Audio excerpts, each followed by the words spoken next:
right, good evening, everybody. My name is Anish, and today I'm going to be discussing the topic of cosmic equity, a social justice lens on space governance. Now, before we begin, I just want to take a second to define what cosmic equity is because it sounds like a great term, but many of us may not have heard about it before. So, cosmic equity actually encompasses the fair and just distribution of resources, opportunities, and benefits in space exploration and utilization.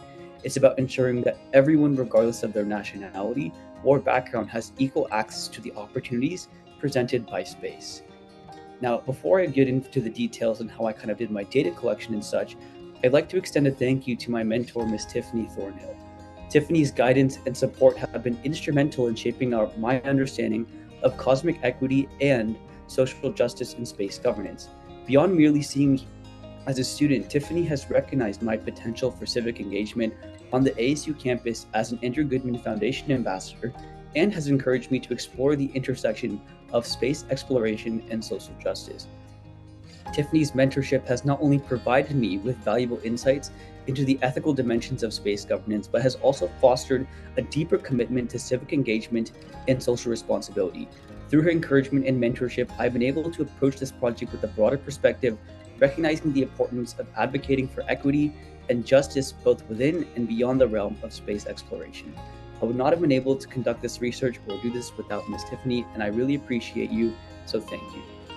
Now, a lot of us may have some knowledge about space, and growing up, we may have seen this kind of level of teachings in the classroom. From 1957 to 1998, we saw a lot of advancements in the space technology region, not only from satellites, but also to sending people and the International Space Station up there. And that's all really cool. But what doesn't really get talked about and what's truly underdeveloped in terms of our knowledge set is what happened after the 2000s. If I were to show you this picture right now, it would kind of come at an awe moment to you for many different reasons. And that's because we typically don't know or we're not shown these basic things. When we look up into the night sky, we're very limited in our view. We see the beautiful stars, the beautiful planets, but we don't see what's truly above without further tools and without further information. If I may direct your attention to the top left photo, that's actually a reality of what our space network looks like right now.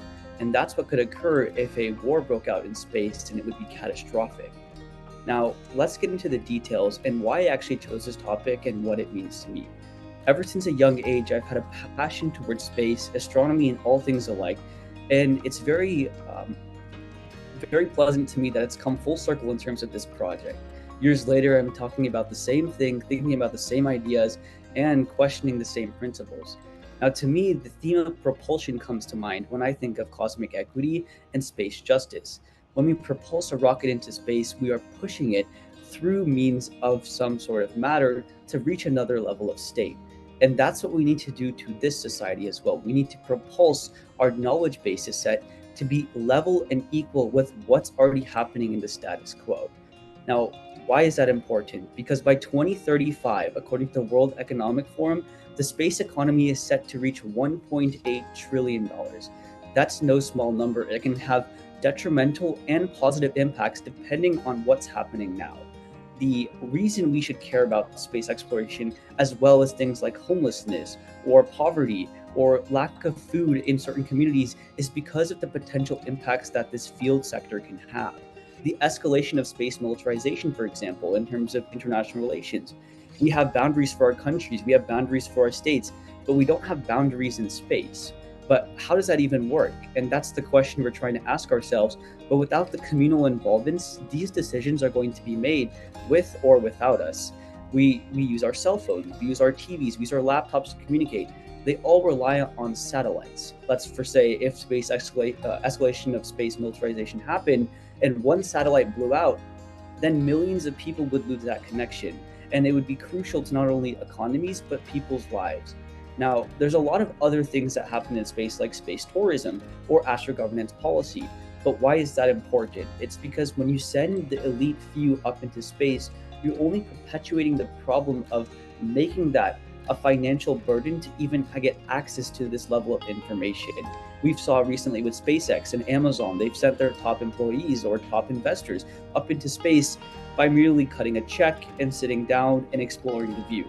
But the problem is not what's happening. It's that if this continues without the communal involvement, we're going to see that kind of perpetuate in the future. And what I did was conduct surveys. I had interviews with many students around the ASU campus, and I'll play one for you right now, just a snippet of it, to show you kind of what I did. Okay. So, what's your name and what's your major? I'm Talon, and my major is microbiology. Sweet. And what would you rate your knowledge about astronomy, space, or anything in general like that on a scale of 1 to 10? Like 5. Okay. So it's pretty decent. So we'll see how many you can get right. I'll give you 5 questions. They're going to get increasingly harder, and then we'll take it from there. So question 1, what is the closest star to Earth? The North Star? Not quite. No? We get a lot of this here. Yeah. Yeah, many of you may be surprised by the answer. The closest star to the Earth is actually the Sun, and I did a lot of these types of surveys in terms of with students to kind of test their knowledge bases, and I did that to see where the gaps lie and where we need to fix it and what the opinion is. I found a couple of things. There's a huge desire for knowledge about space. There's many knowledge gaps about basic space phenomenon that I only had 2 when I first started getting into the topic. There's a huge concern for the future of space. Now, what are the next kind of steps we can take to make sure that there's preemptive solvency to communal involvement in terms of the space sector, so many of the issues I outlined don't happen? There can be curricular reform, there can be communal involvement, knowledge accessibility, student engagement, and so much more. By joining our voices together and ensuring that we are a part of this process and making sure that our stake matters just as much, the exploration of space and the potential harms and benefits it brings is going to be one that is shared rather than one that is seen. So thank you.